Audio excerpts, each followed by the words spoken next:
All right. I am live. I am live. Everyone can see me. I need to get up the screen so that both of us are live. Hang on, we'll get this. All right, there we go. We got a nice we got both of us on screen now. We got the real deal. Amazing. All right, welcome Accordia.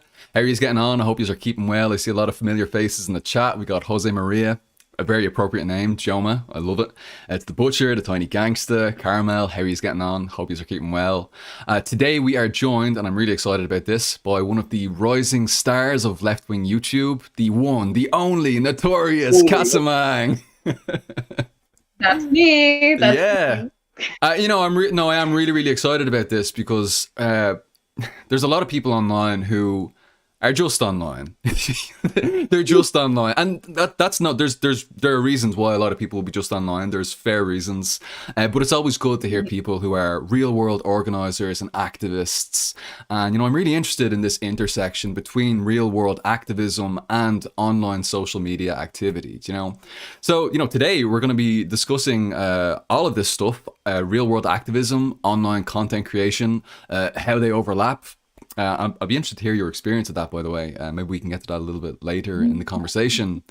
And yeah, this is what it's all about, It's all well and good to talk about socialist theory, socialist history, socialist practice on the internet, but the ultimate goal is to go beyond this online content consumption and get out into real world people's activism.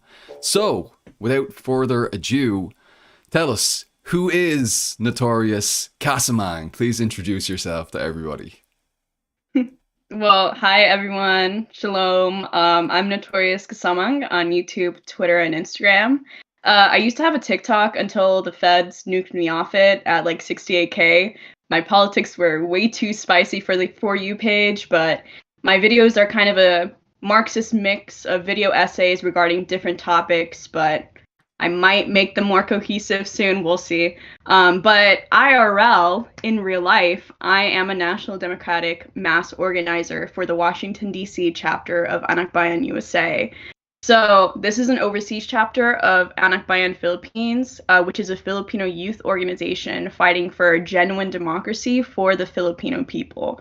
Not just a liberal democracy for the bureaucrat capitalists and landlords, which make up roughly like 10% of our population, but own about 90% of our archipelago's land, as well as national sovereignty, namely out of the grasp of the imperialist power that is the United States, as well as other imperialists who are also profiting off of the exploitation of the Filipino people and the theft of our land, resources, and labor through the exploitative Marcos-era labor export policy. Little bit about me, a little bit more about me, sorry. Woo. It's cool. If you want to take a breather, by all means. I got stuck my words.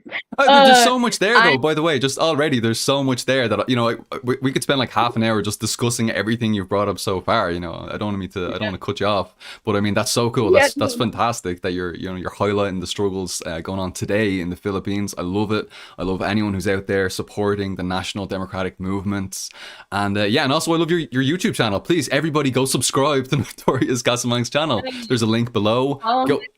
Do it. Shameless plug. Go. Subscribe. 1,000 times subscribe. Make 10 puppet accounts and subscribe at each one of those too. Actually, I want to actually ask you, if you don't mind me just interjecting a little bit before we get back into your personal life and where your background and so on. You were talking about maybe making your channel a little bit more cohesive in the future. Yeah. I've noticed that there's a huge mix of things that you're doing on your channel. You got these video essays, you've got blogs, logs of your actual IRL activism. Is there any particular trajectory that you'd like to take the channel in the future, or are you still testing the water and seeing what works for you? So I feel like, I do have a plan, and I do want to kind of like make like sections in my channel that are for different things. So I do want to release vlogs and stuff, but most of it I want it to be video essays that are like kind of like digestible.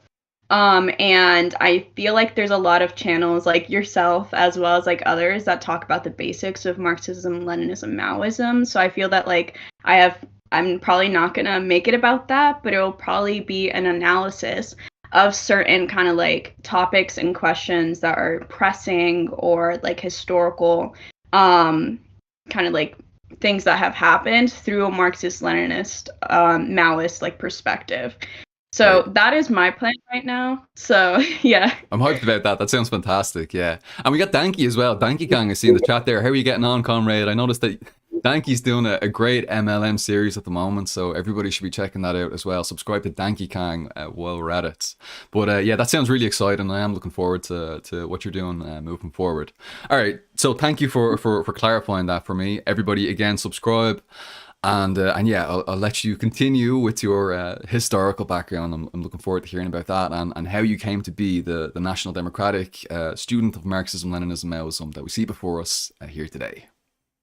Yeah. So well, I myself, I am Filipina, Spanish, and Jewish. And when I say Spanish, I mean that like I am Catalana and Andaluza, and I was born and raised in Cádiz in Andalusia, to a very mixed like Filipino American, Filam, and Andaluz and Catalan family with dual Spanish and American citizenship. So that's been like something that has kind of like been a huge definer of like my life and stuff. And I moved to the US when I was 15 and have been here against my will ever since.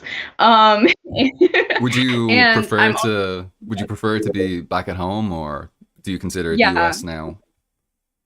no, not at all. Sorry. Well, honestly, I do the one thing I prefer about the United States is that I am surrounded by more Filipinos.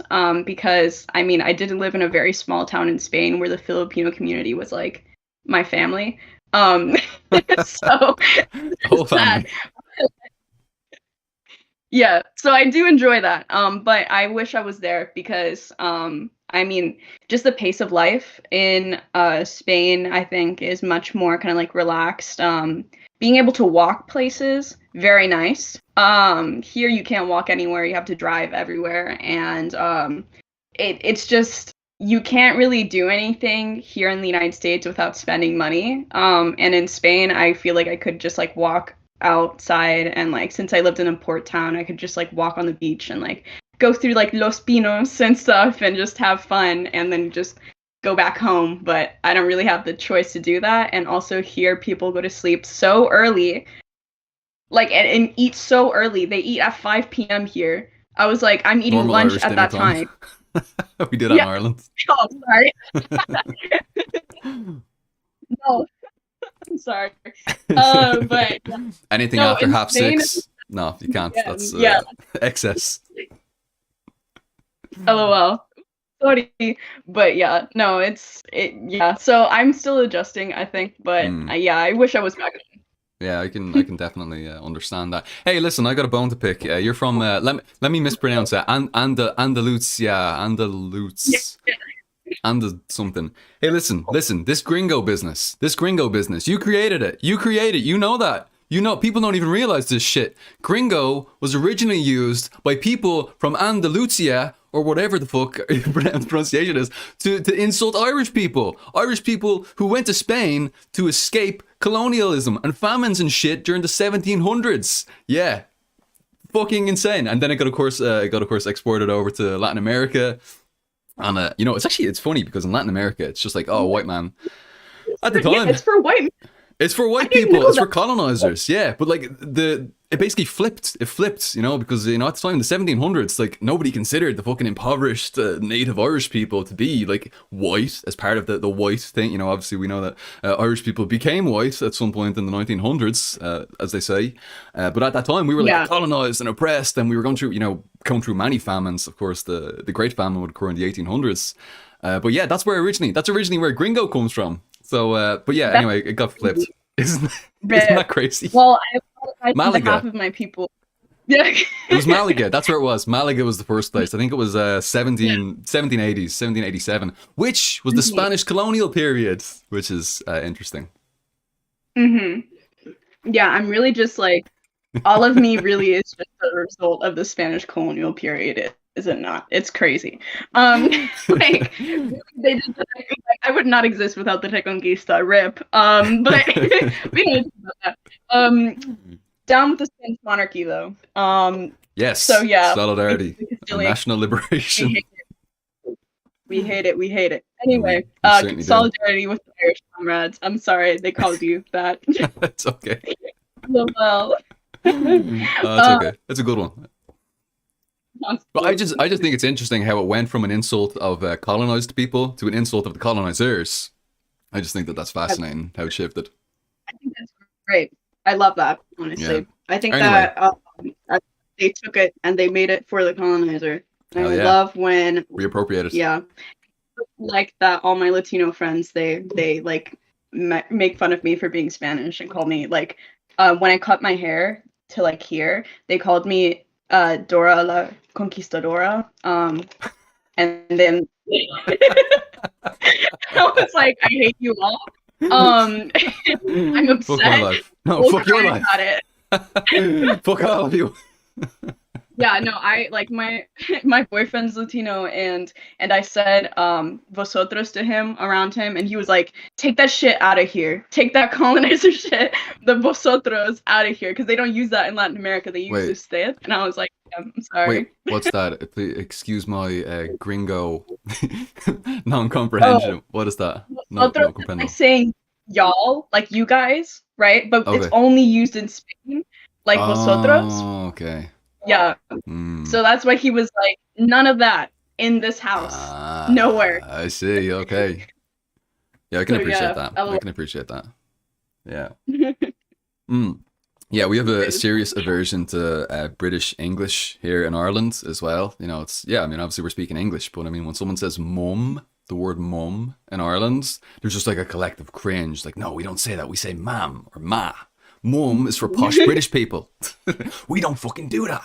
Yeah, never mind the fact that we're all still speaking English anyway, and you know, barely any of us even know how to speak Irish. But well, anyway, that's a conversation for another day. No, but that's like, I love this linguistic stuff. Not me being an anthropology student. I'm actually like super interested in this. I'm like, really? Like, Yeah, yeah. I, Etymology is so interesting. Yeah, where it all comes from and how the norms and anyway, we're probably boring the shit out of everybody who's watching now. They're we probably are. just sorry to who can I see there? Uno, the tiny gangster, Jose Maria, and Beardington. Sorry, lads. I hope everything's. I hope you're holding through in this difficult moment. LOL. Sorry. Okay, so if you wanna carry on and go ahead, you've got your background a little bit more. Oh yeah. So, yeah, I'm a college student. As I mentioned, I have two jobs, which reflects the frequency of which I'm able to put content on YouTube. So excited to graduate because then I'll be able to make more stuff without like kind of like being like, okay, I'm gonna finish this paper, so I can't release it this weekend. I'll release it next month or something like that. And ideologically, as I think that you guys can probably guess, I not identify, lol, it's not an identity, but I'm a student of Marxism, Leninism, Maoism. Heavy emphasis on the student part of that. I'm still learning and growing with my knowledge. And in conclusion, I'm really just a feminist, Nazi hating, based, swagapino, enemy of the Spanish crown, Judeo Bolshevik fiend who makes silly little videos on why I think the ruling class should let me actually not say that. So yeah. Redacted. Exactly the kind of people we want in this stream. Okay. Yeah, and it's an absolute pleasure to have you on here. And again, I just want to emphasize how much I appreciate your work. You know, it is fantastic to see social media being developed by real world activists, you know, and workers and students and everything. It's absolutely fantastic. And I also really like the emphasis on being a student of Marxism, Leninism, Maoism, because let's be honest, you know, we all are, you know, anyone who pretends to be this, this, I don't know, god of MLM or something, they probably just became MLM like last week, you know, and they have that kind of Yeah. Dunning-Kruger effect where they feel like they really know everything that's going on. But as we know, the more you study any field, the more you realize how little you know. And so, you know, student, it's a good sign of the humility regarding the process of learning and growing and developing that we're all still going through. So yeah, so I really, really Yeah. appreciate that.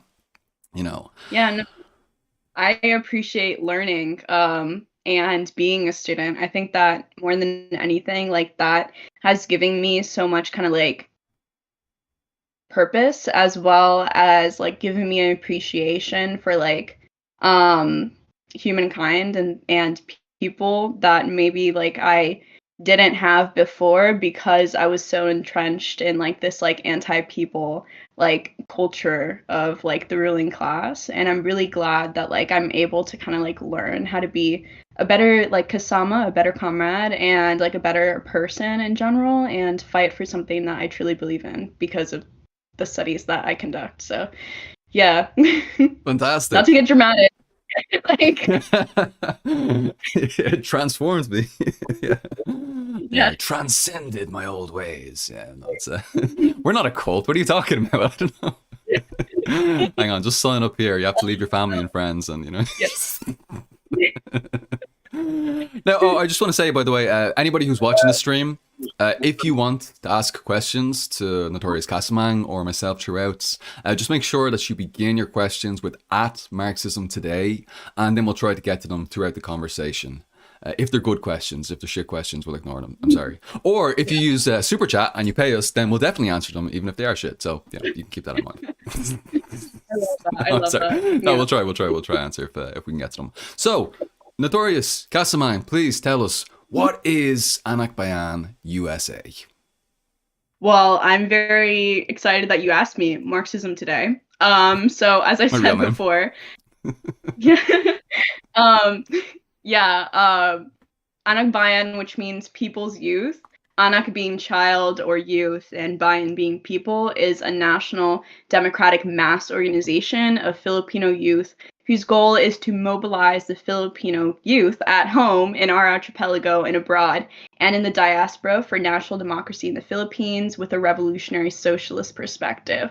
So the organization itself, it was established on the birthday of Andres Bonifacio, an anti-colonial Filipino national hero and one of the founders of the Katipunan. The full name of this org, which I'm not even gonna say, is too long. Translate to the Supreme and Honorable Society of the Children of the Nation. It was a secret anti-colonial society which arose as a reaction against the Spanish colonizers in the Philippines and waged war for our national independence against the Spanish first and the American second.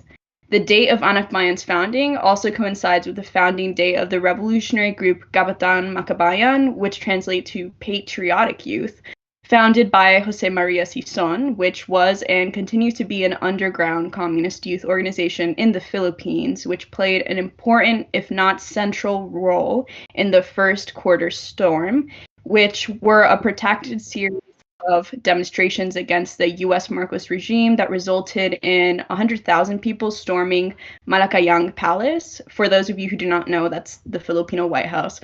And KM also played a central role in organizing and mobilizing Filipinos during the People Power Revolution, which ousted Ferdinand Marcos.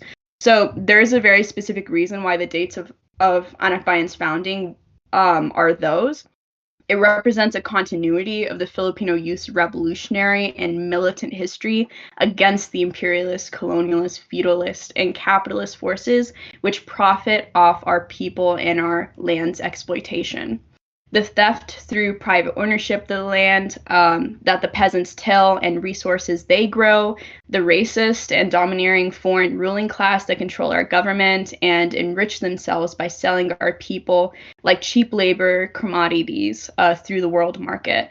So Anakbayan Philippines is a mass organization, so that means that they are integrated and fighting with the masses because they're composed of the masses. Anakbayan members in the Philippines are composed of peasant organizers, radicalized members of the urban poor, students at universities, and more.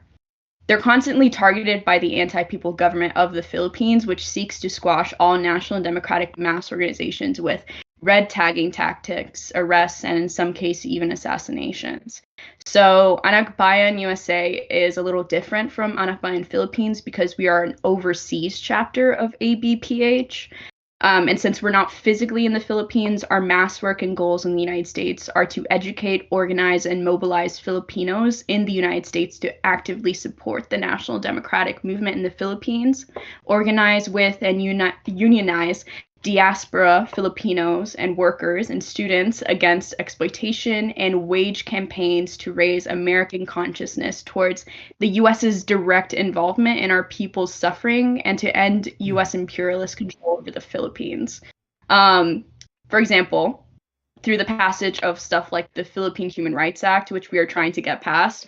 We, of course, we're not an electoralist like organization, and we don't believe in it, but it's a way for us to be able to mobilize Filipinos and allies to radically oppose U.S. domination over our archipelago, which is something we urgently need to do. The U.S. Marcos regime is seeking to build 4 new bases in the Philippines as part of their inter-imperialist Cold War with China.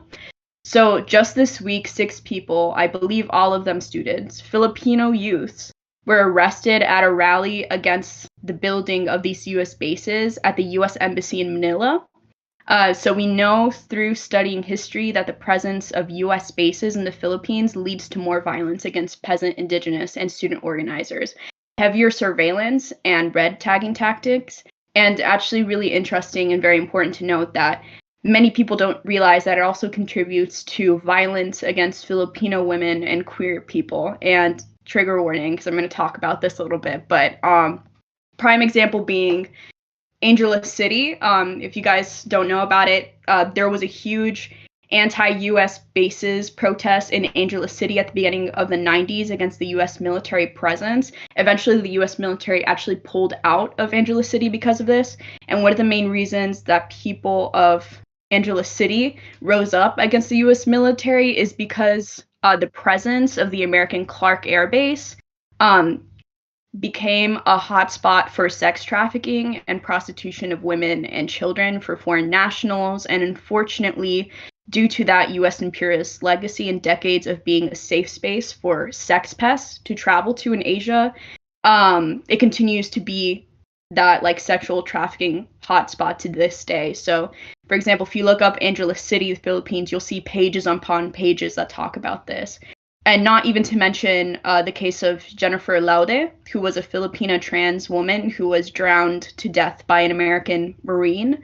The criminal Joseph Scott Pemberton, who, by the way, this happened in 2014, and he was completely pardoned by the president. The fascist president Rodrigo Duterte is now living free in the United States. So this is why the role of Anakbayan USA to connect like Filipino American community to the struggles of the Philippines is so important, because a lot of us don't realize that like the same reasons why we are here in the United States are the same reasons that the people in the Philippines are struggling, right? Like we are here, a lot of people in our families came here because there wasn't any economic like opportunities in like the Philippines because of the landlordism, as well as the U.S. domination over that didn't really provide any types of like jobs for people, hoarded our land for foreign imperialists. So many of us like who are descendant of people who were like rice tillers or workers, they had to come here, right? Or the only option for a lot of like poor people in the Philippines was to join the U.S. military. For example, in my case, like my hometown in the Philippines, as well as in Spain, is where there's an American U.S. base, or there used to be, I guess. I don't know if it's there still. So it's just really important to do that. And by making those connections between the reason why are we here in the United States, as well as like why are people suffering there, it's because of U.S. imperialism, it's because of feudalism, it's because of bureaucrat capitalism. We're able to quite successfully mobilize Filipinos and allies in the United States to serve the Filipino and working class communities where we are, as well as educate and mobilize people to support the national democratic movement back home. So That's amazing. Thank you so much for that really broad overview, taking us right from the history, going all the way back, EDSA, revolution, everything. I think that was a really fantastic historical overview, as well as an overview of the modern context and where the struggle's at today. And it's quite alarming as well, hearing about just the violence being used by the Filipino state against, fully above ground national democratic activists. You mentioned six people being arrested, but you mentioned, of course, assassinations and all kinds of issues with regard to red tagging and all of these horrific, oppressive, and repressive measures that are still the reality to today, and of course have led to so many people having to leave the country as a result. There was a super chat there asking a question, and I just want to address this up front. This is from Revolutionary Dragon, and the question is: do y'all have any updates on PLA status on the armed struggle front? People's Liberation Army. I'm going to assume that they're talking about the New People's Army, and I just want to say from the very start that this is a very dangerous association that's being made here. Anakbayan has nothing to do with the New People's Army or anything like that. Do not make any connections like that. That is completely incorrect to do and very dangerous to do as well, with regard to the situation with red tagging and so on and so forth. So there are places you can find out about what the NPA are up to. If you're very interested in that kind of thing, you can go on to PRWC_info3 on Twitter, at PRWC_info3. They've had their accounts deleted quite a few times. The People's Revolutionary Web Central, that's the CPP and the MPA and those guys, and you can find out about their activity there. There are a lot of updates there, but that has nothing to do with what we're talking about here. We're talking about fully independent, fully legal, above ground organizing. So just draw a very clear distinction with regard to that. Yeah, and I think that like when we talk about this a little bit, specifically because I'm here in the United States, like I try to like push that a little bit further because I know that like those associations in the Philippines like, you know, lead to kind of like the assassination and the arrest and the justification of the assassination and arrest of Anakbayan members. But I do want to say also that like our position basically as Anakbayan is that we refuse to condemn any type of kind of like people who are struggling because of their material conditions created by the three basic problems of the Philippines. We refuse to condemn them going to the countryside and taking up arms because like why would we condemn that? You know, it is just kind of like people are genuinely suffering because of this, and as revolutionary socialists we cannot say that like that's not something that you should be doing. And even though we have no association to the armed struggle for national democracy in the Philippines through the CPP, because we do not have any of that, we also understand why people join it, right? And we understand like that there are reasons for that. Like we're not liberals ourselves ever, and we are just don't operate in the same specter. So yeah. I think that's a really, really well put. Yeah. But yeah, as you said, I mean, really good overview.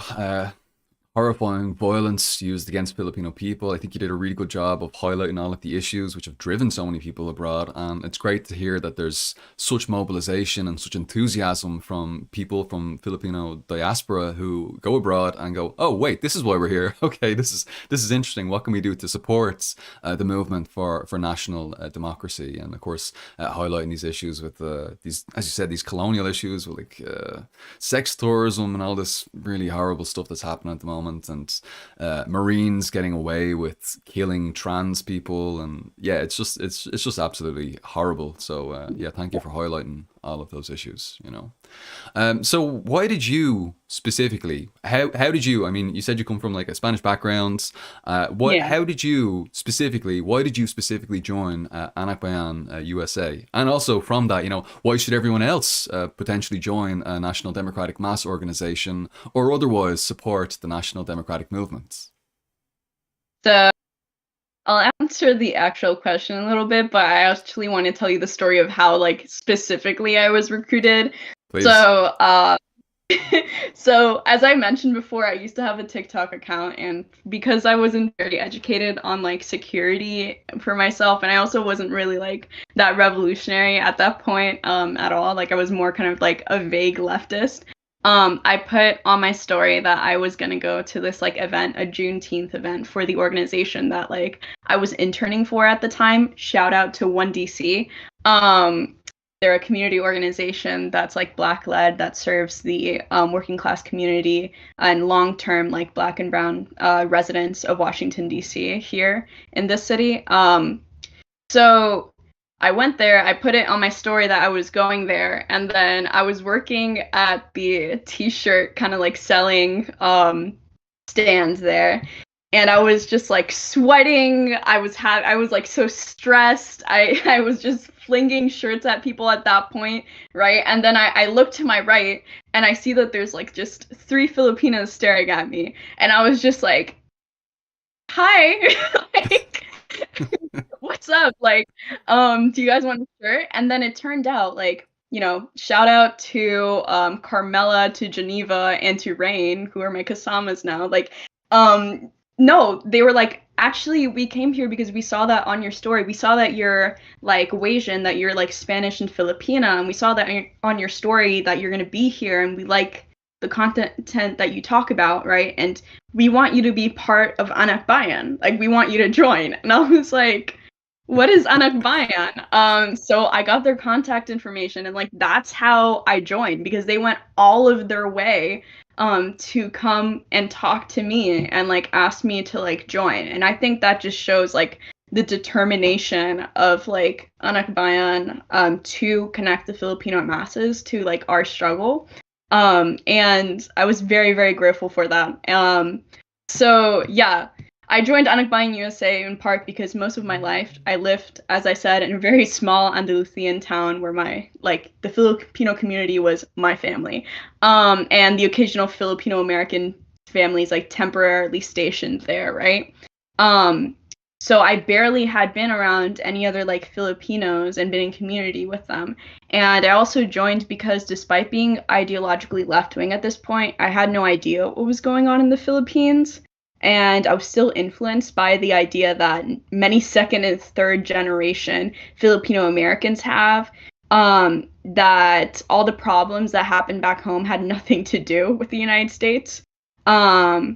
It was really just like, and that it's just bad back home because it's a third world country, which is really just internalized kind of like reactionary rhetoric that Filipinos here unfortunately genuinely believe and are taught to believe by the US imperialist propaganda. So learning that there was a Filipino organization, a left-wing and anti-imperialist Filipino organization, and that was actively combating this bourgeois propaganda and leading an educational campaign amongst the Filipino community in my area, going out of their way to physically reach out to Filipinos to tell them that imperialism, bureaucrat capitalism, and feudalism was doing to our peasant and working classes what the United States, Spain, Japan, China has or is doing to our archipelago. Educating about the history of anti-colonial, anti-imperialist, and revolutionary socialist struggles in the Philippines. Like, I was sold. I was like, okay, I'm rocking with Anakbayan. Like, I'm joined Anakbayan to serve the people, and that includes the Filipino community in the United States that is predominantly working class and suffers from racism, exploitation, and over-policing, especially in more working class neighborhoods and cities like Los Angeles. The Filipino community of migrant workers, domestic workers, and J-1 visa student workers, Filipino workers trafficked by shady businesses under the false impression that they are going to be offered a visa and a well-paying job once they land in the United States to help their family back home through remittances, only to find that they are now undocumented and working an incredibly low-wage job, so low wage that it's illegal, but they can't say anything because then they'll be deported. The Filipino nurses who are being fired for attempting to unionize their workplace, who despite making up 4% of nurses in the US, make up 25% of the nurses in the US who have died due to COVID because Filipino nurses are more likely to be placed in intensive care units than white nurses. I wanted to serve the people, all the working class people in my area who are suffering economically, denied the right to unionize despite denied basic necessities like healthcare, housing, food. The proletariat of Washington, D.C. Washington, D.C. was once, as I said, it was once a predominantly black working class city known as Chocolate City and renowned for its left-wing politics. It was so black and so radical that the United States has repeatedly denied the members of D.C. a right to be represented in the colonial U.S. Government. Congress to this day. And now, because of gentrification, all that Black proletariat, Chinatown, and the Salvadoran and other Central and South American working classes are gone from this city, or they're almost gone. They're being pushed out. And this historic working class city is being filled with like petty B, like mostly like white people now. And at least 60,000 people have been kicked out since they lifted the moratorium, the rent moratorium, eviction moratorium, sorry, placed during COVID-19. So that's why I joined, because I saw that Anakbayan was serving the people, that I wanted to serve the people. And regarding why anyone should join National Democratic Organization is because I'll say something that I was going to say at the SJP and Anakbayan solidarity meeting that I'm leading. But so let me see. Now I've just blanked out, but basically because ruling class is internationalist, right? Yep. They're internationalists and they're ruling against us, right? And they're in their like in their hatred against us and their want to exploit us.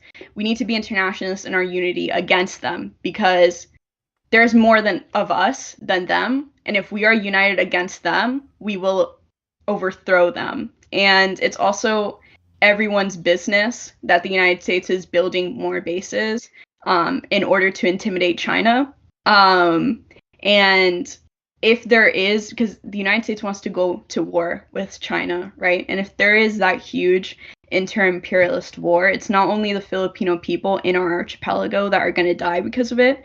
A lot of other people are going to be dying because of it. So it's really all of our business that we do not, like, that there is sovereignty for the Filipino people over their own archipelago, as well as no ruling classes anywhere. Wherever there is a capitalist and feudalist class, there is going to be exploitation, and it's not exclusive to only Filipinos, right? Filipino capitalists don't only want to exploit Filipino people, right? So where there's capitalists everywhere, there is exploitation, and any working class person is capable of being exploited by any capitalist. So that is why you should join the National Democratic Movement. All right, we got 80 viewers right now. I expect 80 applications to the appropriate NDMOs straight away. Get out there, go, do it, join. That was so good. Yes. That was such a good overview of the situation, of why people should join, why people should get involved, the real material struggles of Filipinos in the United States. Jesus Christ, I can't believe that that figure about the nurses and the deaths with COVID. What the redacted. But yeah, that's insane. That's really, really crazy. And a really good overview as well, geopolitically, with regard to the surmounting inter-imperialist contradictions in the world playing out, and how the US is really trying to wage this new Cold War against China. And of course, China is this rising economic powerhouse in the world. And yeah, unfortunately, the Philippines is getting, caught in the crossfire. I know that the US is the primary exploiter in the Philippines, but there are still elements of China as well exploiting the Philippines, and it's important to be aware of those things, So really, really good points. There was a question for you. Now, it isn't actually related to this specifically, but I wonder if you want to answer this. And if you don't want to answer this, then just say, "Fuck you, Paul. I don't want to answer that. Forget about it." That's the appropriate way to respond to that. Anushgosh asks, and I'm putting this to you because I know that you're quite a strong supporter of proletarian feminism, and I would agree with that as well. So Anushgosh asks, question to Notorious Kasamang: what's the best way to struggle against biological essentialist strands of feminism? So I guess like the rad femme, turfy kind of stuff, How would you struggle against them, or do you have any thoughts on that? Or just tell me to fuck off if you don't want to. Yeah, no, I'm down to answer that. By studying history. So I know that that's like a very but like generally it's just like an understanding where these like biological arguments come from. To be honest, like I think that a lot of stuff that like radical feminism talks about, empathize and I understand where it comes from.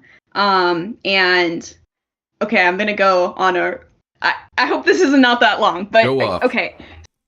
Um, so the biological kind of like argument that like misogyny is biological, men are biologically inclined to be misogynist, right? You can only argue that it is biological if you understand what epigenetics are. So our culture, our actions, our beliefs actually influence like our biology. So even like if you want to argue, oh, like first and foremost, there are no genes that make like men more violent against women. It's completely taught. But like if you want to talk about like the like men are stronger or whatever, like that's something that is affected through kind of like societal standards, and there's a lot of like studies that show that epigenetic studies that show that like when women are placed in like the same kind of like socialized positions as like men are traditionally, like there, for example, like levels of like testosterone go up and stuff like that, or like their DNA is actually genuinely like altered by that, because our DNA is like not static, right? It changes like through our lives. So like the argument that it's biological is wrong because misogyny is a social invention and a result of the creation of class society and the creation of private property and the need to have like women be like factories for either future workers or future heirs of private property, as well as sexual commodities to be sold on the sex trade market. But also it's like if you want to talk biological stuff, you have to understand that like it's a biocultural thing. Like it's any biology that may actually be affected in like creating like some like misogynist gene is is a result of culture. So that's like that's what I would say. Like you just explain that like it's not like study history, look at this stuff, and like if you want to go down the route of like like well this scientist found that blah blah blah blah blah, it's probably an epigenetic result.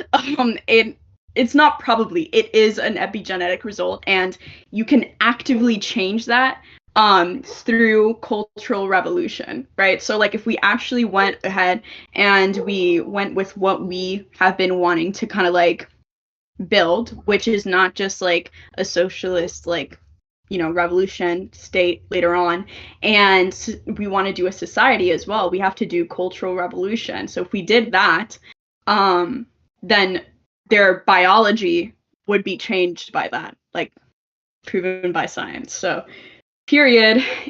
Biological anthropology major moment, but yeah, that's what I would say. Very long answer, sorry. Drop the mic. That was fantastic. Really, really good. And I just remind these people that, when we understand that the basis of the oppression of women and also LGBT plus people under patriarchy is private property itself.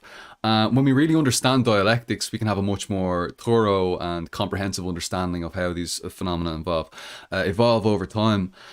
And, I'm reminded by that Marx quote, the weapon of criticism cannot, of course, replace criticism of the weapon. Material force must be overthrown by material force. But theory also becomes a material force as soon as it has gripped the masses. So, we see this dialectic, this relationship between the material and the ideal and back to the material already there in Karl Marx. They're denying that. They're just they've fallen into metaphysics and mechanical materialism rather than dialectical materialism. This is not a Marxist position, when people are just like, oh, well, the oppression is just based on your genitals or something like that. And it's like, well, no, there's a lot more to it than that. There's a lot more to it than that, And understanding how the material transforms into the ideal, and through struggle, the ideal transforms into the material, will help people understand, how they say, the quote, the trans question, which is a problematic way of, of raising it, but, but how people can understand this issue, but this is what it is. What you're seeing is people who really don't have a strong grasp of Marxism,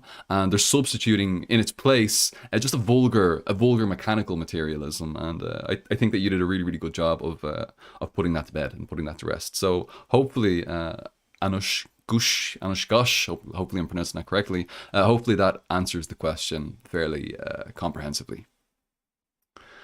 Yeah. I was just gonna add to that, like, when people ask me about that, and like when I was talking about that in my video, I had a video about this. Kind of just reminds me that Marxism really is a science, and dialectical materialism is part of that. Because like even people who are not like self-described Marxists, that people who just study human nature and the human species, like anthropologists, arrive at the same conclusions. I wonder why that may be. Right? It's just like Truth. why is Shakar. that? Like so Yep, absolutely. It's not our fault that reality is Marxist. A great man once said that. perdón. That was our boy Che. All right, great. So let's talk about you a little bit. Can you tell the audience a little bit about your political development over the years and how you ended up moving towards MLM specifically over the course of your life? Yeah, sure.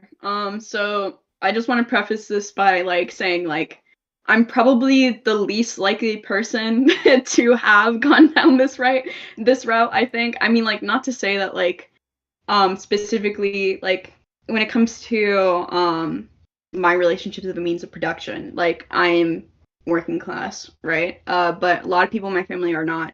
And a lot of people in my family who are working class are like state enforcers.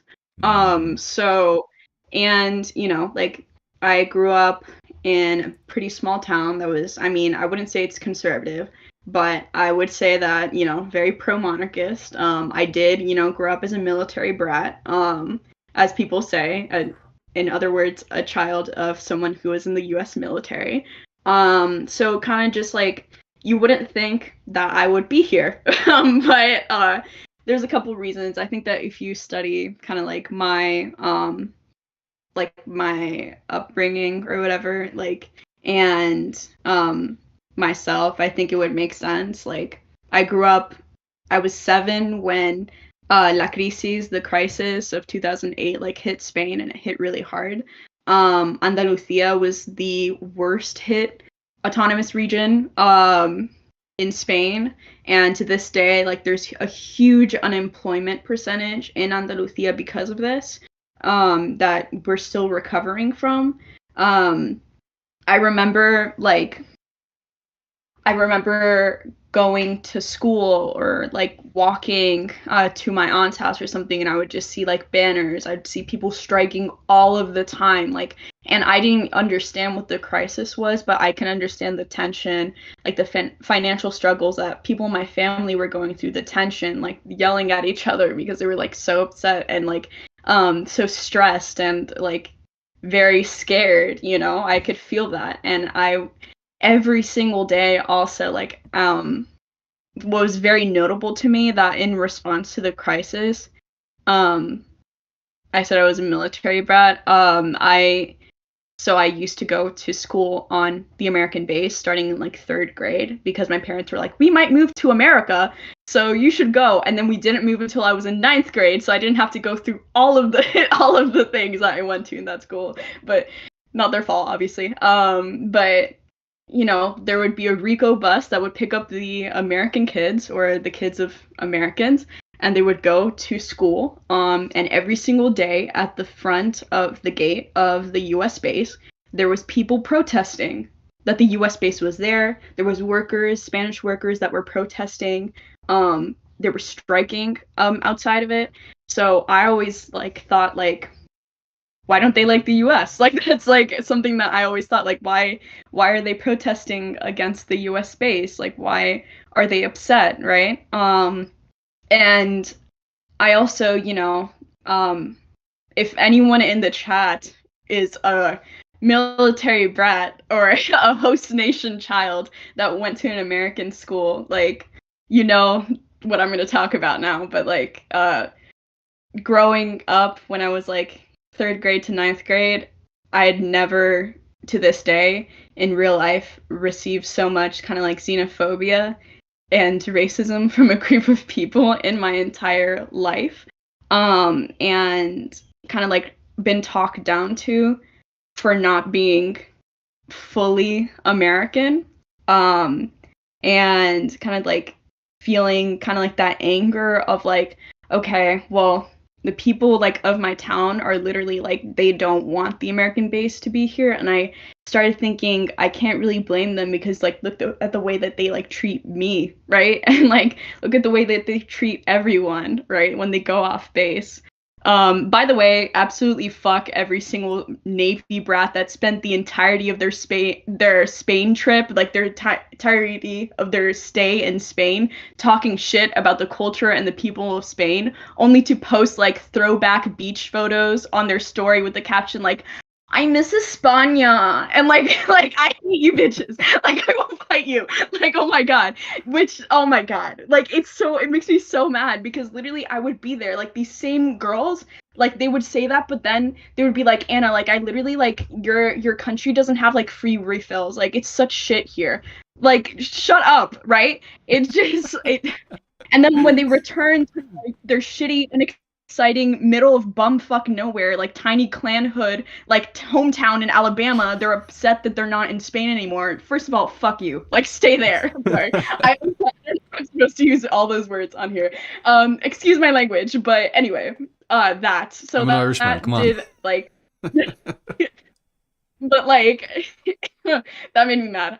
So that, that gave me like the basis of being like, I don't like these people that are here. And I also, my family is very visibly brown, and people would when I was a kid and like to this day kind of like associate me like because of like the way it looked and stuff like that with being like either like Arab or Turkish or something like that. So like I remember I was staying over at, not to air out my trauma online, but I was staying at this a sleepover over at this like girl's house, and then my dad came to pick me up, and then all of like half of the girls there, like all like the like how old were they, like 9 or something, they all like ran over to the window and they were like, oh my god, like Anna's dad looks like a Pakistani terrorist. And then the mom laughed and said, yeah, Whoa. like thank god, like you look more like your mom, right? And I was Oh, no like way. What yeah, the so fuck? and yeah, so like just openly like that, like yeah, that was not great. And like, I was surrounded by people that like talked all the time about like, oh, we need to kill these like Muslim like brown terrorists and stuff like that. So like my association was like, oh, they want to kill my dad. Like, like or, like Sound, yeah. so I didn't like that. Yeah. So and then I moved here to the United States. And I even before leaving though, I kind of got to like know about Bernie. And I was like, ooh, Bernie's cool. Why is he talking about like the military budget is too like big? And then I kind of like listened to it a little bit and I was like, yeah, I guess like that's weird that people don't have healthcare in the United States because like in Spain we do, I guess. And I was like, that's weird that like there's so many like homeless people. Like that's the one thing I noticed when I moved here. There's a lot of people that don't like that are houseless, right? And it was really shocking. It's not to say that that's not like also happening in Spain, but the degree that it happens here is crazy. And the amount of people that die every single year because they don't have housing, because the like cost of living in the majority of the United States is absolutely ridiculous. Like, yeah, so like that's something that was very radicalizing. Throughout the rest of high school, I was like still a lib. I was like, oh my god, I'm a dem sock. I'm the most left-wing person here or whatever. Like that was my flex, right? And like we had like an American government class that we took like unironically we took like the political compass test for fun. And I like was like flexing like, oh my god, look at me, like I'm the one that's the most on the left, right? Amcom. And I was Bottom left. like yeah, yeah. And people were like, oh, Anna, like you're so annoying. I was like, whatever. But I was literally still like, I was still very liberal. I was vice president of the Young Democrats at my school, so that's Oh, annoying. skeleton in the Yeah. closet. Bam, bam, bam, boom, boom, boom, boom, boom. Yeah, I like can go kill back and myself, edit kill this part myself. out of the stream if you want, don't worry. No, it's fine. It's fine. I might as well air out the reality of my horrendous past. But Respect. yeah, and I mean, yeah. Wear it like armor. Yeah. I, I need Former a Dem, support group recovering. of former Democrats. Stand up. Yeah, no, literally. But yeah, and then the Charlottesville Unite the Right thing happened, and that really scared me. I was like, wow, there's like for reals a lot of Nazis here in the United States and white supremacists, and I just kept thinking and like fascist, right? And I just kept thinking there should be like since they're armed and Oh, they don't are finish like that. Don't finish that sentence. We oh, can fill in okay. the gaps. Okay, no, never mind. But anyway, but then I learned about, I saw Antifa and I was like, oh, cool that they're doing that. No other comment other than that. But and yeah, and then, I was like, okay, I should learn more about left-wing stuff for funsies, no connection. And yeah, COVID-19 happened. The George Floyd protests happened. I learned more about institutionalized racism, prisons for profit, the 13th Amendment. I realized that like America is not a democracy, like not at all, like nowhere near it, and like it was a dictatorship of the bourgeoisie. And then I learned about what actually happened in the Iraq War. And I became an anti-imperialist. I realized the uselessness of liberal electoralism because like people across the aisle, they're two capitalist parties. It's not really across the aisle, right? And it's one capitalist party, From but center right to we're right. like Massive overton yeah, window, yeah. like oh, it's horrendous. But yeah, so like, and I also began to question everything I had been taught about like other stuff, right? I was like, if they're lying about the Iraq War, right? What else are they lying about? What are they lying about in regards to communism, right? And so from then on, I just had this switch in my brain where I was like, I want to study every single thing that they have told me about like certain like socialist revolutions and like leaders and stuff like that from a different perspective so that like I can see the other side because I don't believe this anymore, right? I was very outraged by that. Understandably. And then yeah, and then after that I joined Anakbayan, and then I can attribute my ideological development to this day to my kasamas and actually serving the people and like the study. And I think that like yeah, that was my political development. It's really came from like having that position of like being that like host nation child, that person that like got their parents sent to war, that apparently was started for the profit of like some oil companies, and then like and being being afraid about like fascism and learning that everything that we have been taught about like politics and stuff was an absolute lie. So, and now I'm here. So that's my political development. Now you're here, yeah, absolutely, and I think that that's fantastic as well. We often say as MLMs, we say, and we were talking a little bit about this before we went live. But the way we develop is generally like practice, theory, practice, theory, practice, and it just keeps getting stronger and stronger and stronger. You start out, you've got some wacky ideas, very eclectic. You think, oh, well, we can just elect the right person in. We just get a good guy in and everything's going to be okay. You go through that, you realize it's bullshit. You get the good guy in, or the good guy steps aside and leaves space for my good friend Joe Biden to come in. Bernie Sanders, I'm looking at you. Or something like that happens, and then you realize that this isn't actually going to work. We're going to need to ramp things up and go a little bit further to the left and realize that we actually need to get organized as socialists. The social democratic path isn't quite everything it was promised to be. And through engaging in practice, then you can take that back to theory and say, well, what worked, what didn't work, and then you can get to a higher level again. You can test out the next level. You can say, okay, well, I need to join this socialist organization.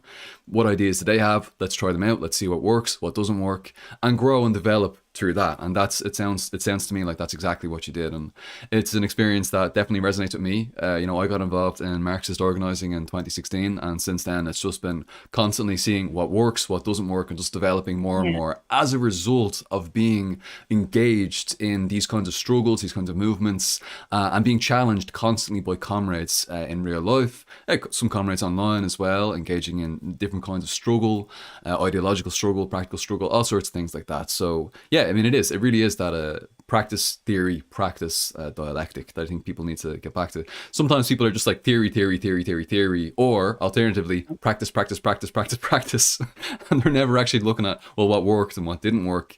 And so it's really important that you really fuse the two of those together and look critically at what your successes were, and make sure to avoid committing the failures again and again and again, which is unfortunately what we see, Demsocs and people who are new to the lefts committing. They're just committing the same mistakes of the past, committing to social democracy. And, at best, Yeah. that's going to lead them to like Allende, best case scenario, Allende's, Chile. You're just going to get like couped. You get couped, you're going to get taken over. And it's tragic, it's tragic what happens. But, this is often upheld as a really noble path, but ultimately it's a path that doesn't bring That about the failed. results that, yeah, it's a path that's destined to fail, so yeah, that's really Yeah, and interesting. yeah, and I think the people that say that like, oh, this is like the more noble like path and stuff like that is because like it's the path that like the ruling class will respect more, and the reason Yeah. why they'll respect it more is because it's easier for them to take it down, right? Like Yep. to like coup it. So yeah. Very easy because you don't have any forces, they've got all the forces, and they're just going to overthrow you. Like the second the capitalists say, no, you've stepped too far, we're going to send in our military, we're going to send in our police, Yeah, that's it, it's exactly. cracked down, it's gone. Yeah. So live and learn, Accordia, friends, comrades, live and learn. But so, okay, so you told us a little bit about your development, your background, Anakbayan. Tell us a little bit about your channel. What made you start it? What are your goals with what you're doing on social media? Oh, okay. So, I started it because I was very dissatisfied with TikTok. My channel was pretty good. It was pretty big or whatever, but like oh my God, the trolls on TikTok are insane, okay? Like literally I would log in there every day and there would be like 1,000 comments of people just like being like upset at like the fact that like I didn't include like 30 minutes of nuance in a 3-minute video, right? And also just kind of like every single time I would talk about like, for example, the armed forces of the Philippines bombing indigenous activists, TikTok would be like, that's supporting terrorism, and they would take the Ah, video down. Like what? And so Jesus like I got Christ. banned The 3 AFP are times. terrorists. Yeah, literally. Like indigenous people just like you can't talk about him, right? And it's just like why? And also what else? Like I would talk about I would respond rudely whatever to people in their comments being like engaging in Holocaust denial. Okay, because like if you wear a Star of David and you like are on social media like talking about politics at all, like neo-Nazis just like love going there. They're like, I love it. Oof. And like I've never seen like that being so bad than in TikTok, right? And so like I just responded to one and I was like, you're an idiot, dude. Well, no, I didn't say that, but I was like responding to like one, like I would respond to comments that would be like, actually like Stalin was like worse than Hitler, so like there's that, right? And I would be like, actually, that's not correct. And then I would respond, and then they would take the video down for harassment and bullying. Like, like I wasn't harassing or bullying them. I They've should got have going on, been, man. but I wasn't. Like, like, it's like I wasn't Somebody in clip that that. situation. But yeah. So, I was just really tired of it and I could have made like another account, but I was like, I don't want to like make another account just to get banned again. So I was like, let me not do that. So I was like, I want to go on YouTube because I want to create this like alternative like media basically where I can make like as I said before, like video essays, like examining like questions on that like affect like the working class and many people within the working class through a Marxist Leninist Maoist perspective, right? Because I feel like, as I said, like there's a lot of like very like primary like these are the basics of like Marxism, Leninism, Maoism. Like this is the basic theorists and stuff like that. But like I want to use my videos, for example, to like do things like when I released the video that's called Death to the Girl Boss Monarch, where I break down using, for example, like Anuradha Gandhi's like critiques of liberal feminism to talk about why like this like this, not the monarchist approach to feminism, but like this feminist approach to monarchism, where it's like, well, it's so cool that we're gonna have like queens, right? Like bro, literally, if we do absolute primogeniture, like we will be feminist. And it's like, no, this is a feudalist institution, right? So like that's what I want to do. And also kind of like just have these kind of like conversations of what is proletarian feminism, right? Or like why should we support the National Democratic Movement of the Philippines, like I'm doing here, but in a more kind of like formal kind of like setting, and use that analysis so people can like see like in, well, not in practice because it's like online, but like I guess in practice, like how an analysis through a Marxist-Leninist perspective of certain questions that they might have not thought of or associated with like Maoism can go on, right? So like that's what I'm thinking of doing, and I also want to use my channel to be a little bit like, I do want to be internationalist with it because I think that's like super important, but I really want to use it to talk about the Philippines, to talk about things that like a lot of proletarians like me face that maybe like YouTube channels that are like pretty big, left-wing YouTube channels don't talk that much about, because, you know, maybe they're not Filipino, or maybe they're not Spanish, or they're not Jewish, right? They're not women or queer, right? And I can talk about that like, no, there's nothing contradicting you being a Marxist, for example, and being like gay, or being a Marxist and like being Spanish or whatever, and like kind of like drawing that, like doing an analysis of like the struggle that people that like maybe like are part of the same communities as me face through like a class analysis, and kind of like making the point of saying like, hey, these are the class interests behind your oppression, right?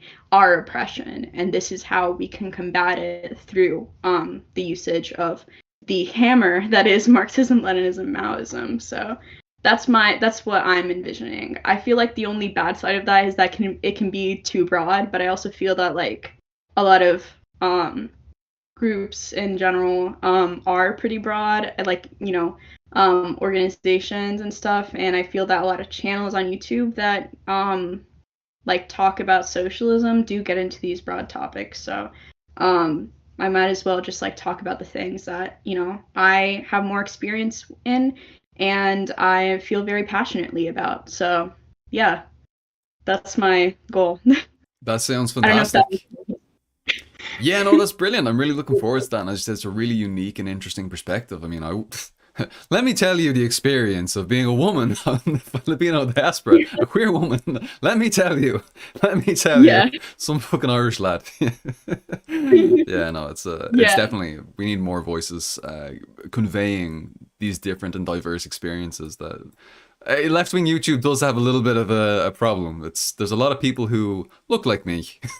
Look like me, you know, out there. I mean, I don't claim to like be like, I mean, I don't want to like, I learn a lot from you though, right? And like I don't claim to be like, oh, like you should support me because I am like, you know, XYZ and rising and stuff like that. It's more just kind of like I don't know, I think it's important to kind of like talk about like for example, I want to release a video that like a video series that's like a Marxist analysis on like anti-Semitism, right? And just Good. talk about like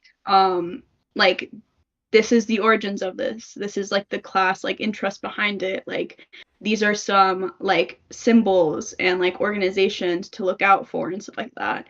Because I feel like there just isn't that. But I feel like that is something that we can definitely like I can definitely tap into, because I both have like experienced it as well as like I feel like there's a lack of that. So I feel like I could fill in that gap, and I definitely want to emphasize and talk about like the National Democratic Movement a lot on there. And if you watch every single one of my videos, I have mentioned it at least once, or I've mentioned like the Philippines at least once, because that is like what I'm doing every single day has to do with the Philippines, right? And of course, like the video I made about Marinaleda in Spain, like I would talk about that as well. But you know, just kind of like I want to be relevant to the work that I do, right? So that's kind of like, I guess that's what my vision is. Like, I want my channel to reflect what I do on the ground. But just like me discussing things that like I'm currently kind of like dealing with, or questions that I have in my head because it's relevant to like my organizing or whatever, and just like discuss it online, like in a constructive way that helps other people like maybe like learn about it. So yeah. Definitely. I mean, speak to what you know, which I think is really, really important. I mean, I'm always harping on about socialist republicanism and James Connolly and Constance I Markovich love and it. all these Irish revolutionaries, and because other people aren't really doing it. I don't know how interesting that is. Maybe people get bored of it, but I will say while I'm here, Socialist Republicanism for All is a new channel, and you should all subscribe to that channel. It's fantastic. They're doing James Connolly audiobooks. Please check them out. Socialist Republicanism for All also asked a question to you, Notorious Kasamang. If Oh my you're okay God. with answering it, are you ready? Yes, Are you ready? Here we go I'm ready. again. I'm ready. Okay, Socialist Republicanism for All asked, did Notorious Kasamang ever learn about the International Brigade? Gonna have to edit that part out. It happens. Okay. Did Notorious Kasamang ever learn about the international brigades from the Spanish Yes. Civil War? You did? Yes. Okay, that is something like I should have included that in my ideological development, because like I think that I've posted about this on Twitter a lot because I just post all the time on Twitter. But like I like literally cry every single time like I hear or like read about like socialist like the Marxist like brigades, the international brigades, the Quinta Brigada. Like I don't remember what the name of the Irish singer is, but I have his like song like called Viva la Quinta Brigada. And when I go to Ireland this summer, because I will, I am going to find whatever what's it called? Whatever memorial there is for the international brigades in Ireland. I don't know. I don't care where it is. I'm going to find it. And I'm going to go to it because I don't know. I feel very passionately about like internationalism, and I think I learned to be an internationalist because like the fact that so many people from Ireland, from like the United States, from Latin America, like from Eastern Europe came all the way to like Spain to like help my people fight fascism and try to like impede that from happening, like that like makes me so emotional. So yes, I definitely learned about them, and I know about like O'Duffy, not O'Duffy, that's the bad guy. He's the very bad guy. Yeah, no, he was a Nazi, right? Yeah, O'Duffy. yeah. Blue Okay, Star. 'cause he was like, I'm remembering the song Frank Ryan. Yep. I love Great Frank socialist Ryan, republicanism. so yeah. Yeah, so definitely I have heard of that and I love it. Yeah. I love Solidarity to all of my the Connolly column, as it's called. If you go to Connolly Books in Dublin city centre, you're going to find loads of all the Ooh. flags, and you'll find all of the memorabilia, and some great stories in there. Members historically from like the Communist Party of Ireland went under different Ooh. names at the time. They would have had a rich history and tradition of supporting the struggle against fascism in Spain. So Okay, yeah, I'm gonna type that as something that I'm gonna do. yep, I guess I shall make it happen. to Dublin. Don't say Dublin in a British accent. Don't do that. Ah, why would you do that? Oh my Do god. an Irish accent, okay? I would prefer like a Joe Biden diddly diddly plastic patty Irish accent. Top of the morning to you. I would prefer that to doing some fucking Anglo accent in here. All right, we're gonna have to cancel the stream Oh here. my That's God, I'm that's too sorry. much. That's too much. All right. No, that was nice talking to you anyway. It was going really well until then, but anyway. No. Yeah. I'm only fucking around. Don't mind me, as we say in Ireland. Don't mind me. I'm only acting the agent. Okay, brilliant, brilliant, fantastic, and thank you so much for that. Really great answers to everything so far. We've been going for like an hour and 20 minutes. I'm not sure. Do you have a time limit? Are you under any time constraints? I You're am not, honestly. I'm just okay. chilling today. Great. Okay. Well, we can do one more. We'll do one more question, and then we'll wrap things up. The last Okay. question we were going to discuss is with the state of the left, particularly in the U.S. at the moment, and then we'll finish things out. So, from my perspective, from the outside looking in, it definitely appears that the left in the US, it's in a period of decline. It's at a bit of a lull at the moment, specifically since after the after the George Floyd protests, it just seems to have been in decline since that period. It seemed that between 2016 to 2020, there was all this energy, and it was just really a high tide for the development of the socialist movement in general. What are your thoughts on the current political moods in the United States as you've experienced it, particularly since Biden came into office? So I think that since Biden came to office, I think that all the liberals kind of showed themselves where they just kind of like, They went to like brunch. the common phrase, like they went to brunch, yeah, like right. Um, but at the same time, I wouldn't say that like the left itself is in a period of decline. I would say that there isn't really much of a left in general in the United States, Mm, and we always have historically dealt with the same problems of like disorganization, liberalism, and like anti-communism, even within the left. And anytime there has been an organized front of like anti-imperialists in the United States, the U.S. has murdered the leaders and deployed like COINTELPRO tactics within their yeah, organization. So right on them. yeah, so but the United States government has also deployed so much anti-communist propaganda as a result of the Cold War that even leftists and communists here in the US are falling for it and are prone to liberalism. So but like there's a rise in unions, which is really good from what I've seen, and like I've there's been on the ground, like at least here, many more unionizing efforts, which is great. And around the country, of course, we know about like the Amazon union, as well as like the railroad workers that are happening like under Biden. But there are not many organizations that are saying like even unions and stuff or pro worker organizations that are like I am a socialist, which is crazy because it's like like that's something that's like a cultural shock, I guess, for me here in the United States that like no one's a socialist, which is crazy because like Yeah, in Spain people were socialists. And like if you like and I'm sure like I mean I don't know how the thing is in Ireland, but like there Republicans. was We're all working class. Republicans, and it's the same, Yeah. same kind of, same left wing kind of concept. Yeah. Yeah, because we're like, like if someone's working class in Spain, they're probably pro welfare, right? Like if they're probably not against like healthcare and they're not against like subsidized housing. But here in the United States, because of the anti-communist rhetoric, like that is something that like is a huge challenge. Like there's working class people that are very, very anti-socialist to a point that it doesn't make any logical sense, but it kind of does, I would say because of like, all the stuff that the US has deployed against any socialists that are trying to kind of like expand. But within the left itself, um I think that the main issue is that most of the US left is not really principled or revolutionary. Obviously, like I'm not trying to imply that like I'm the person that knows everything. As I said, I'm like a student of Marxism, Leninism, Maoism, but like from what I see, the majority of the left in the US is not Marxist and is certainly not Leninist or Maoist. There's a lot of like what Joma referred to as rebel roving bands, and like a lot of like anarchism. I think that's more popular.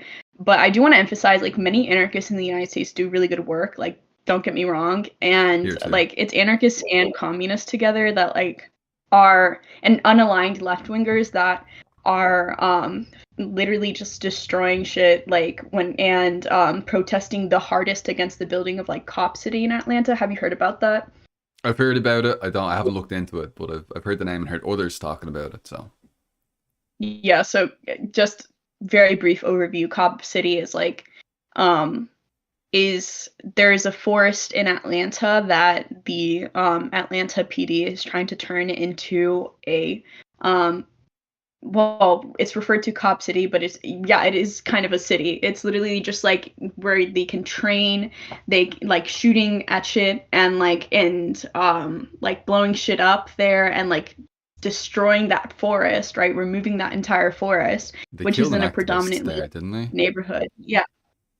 Yeah. Yeah. And they would receive like training from many people, but like they would receive training from the IOF as well. And that's like, people in Atlanta don't want that there, especially not like the historically black community there that like has been over policed by those like cops. They don't want Cop City to be like in their backyard. So there's a lot of stuff that like is going on there, and I have crazy respect for like all the anarchists that are there fighting for against the building of Cop City and for like the sovereignty of like the people of that community having like sovereignty over that forest. But like, so I'm not talking about them. They do good direct action and mutual aid and all that stuff. I'm talking about other like anarchists that also do really good direct action and mutual aid, but don't always do so great on ideological development of the masses they're integrated with. And many of these anarchists are sadly very anti-communist, and many, and well, not all, will refuse to work with anyone ideologically different from themselves, even though they don't really have an ideology, which is a little confusing to me. But the responses to coalition work with communists end up being really reactionary.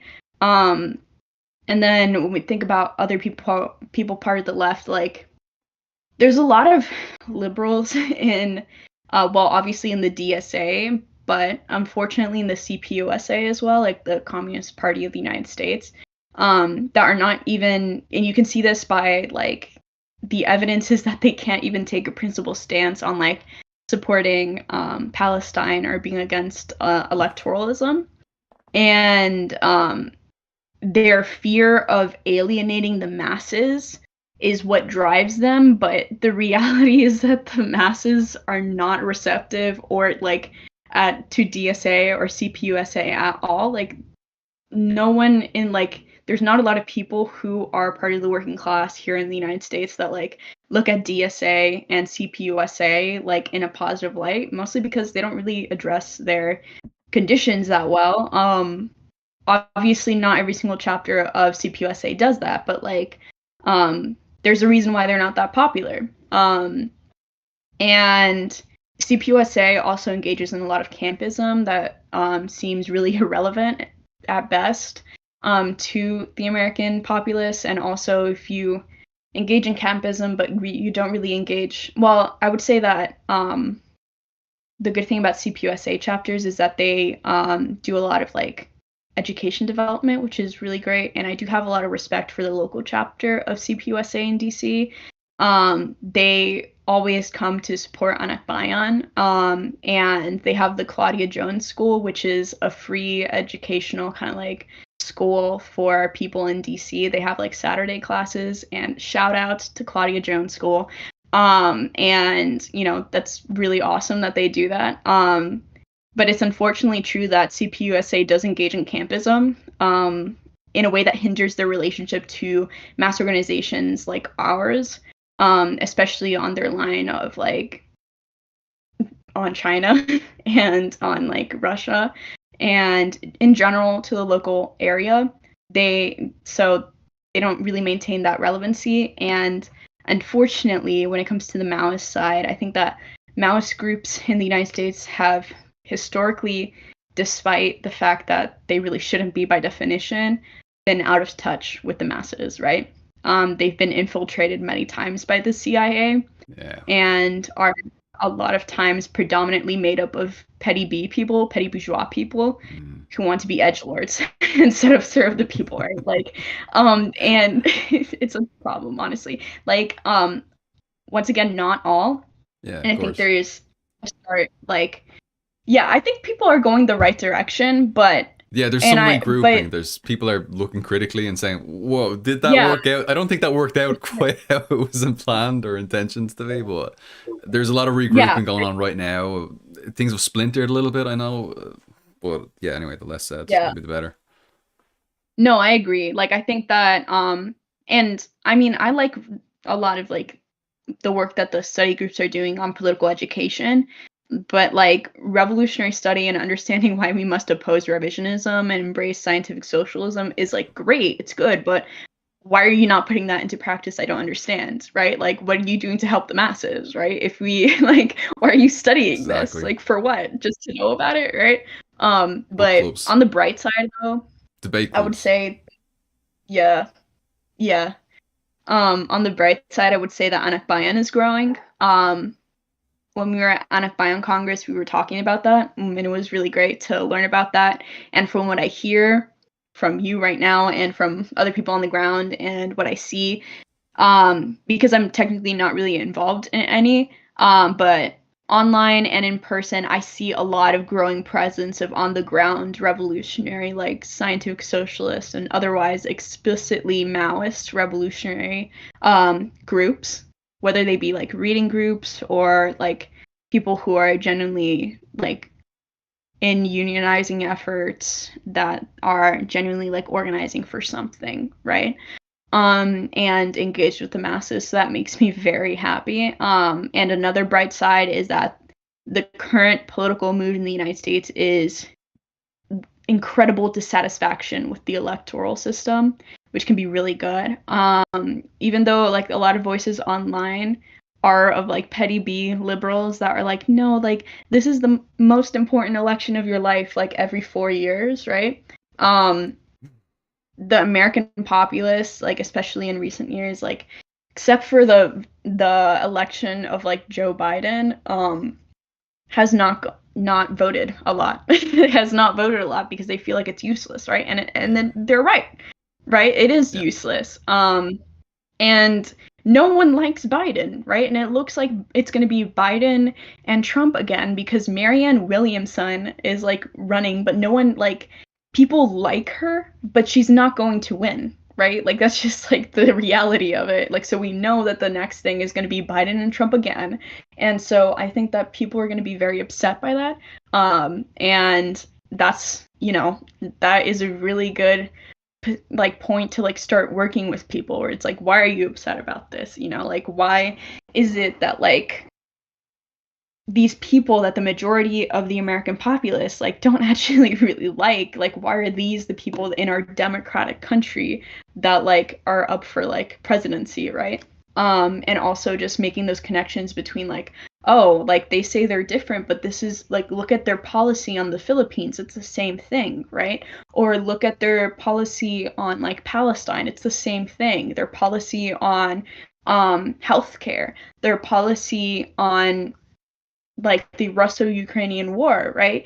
Um, and I think that there's a growing anti-war movement in the United States, which can be good, but it's a really really mixed crowd, and we have to kind of like because there used to be an anti-war movement here in the United States too, and that reproduced a lot of revolutionaries, but it also reproduced a lot of like liberal opportunism.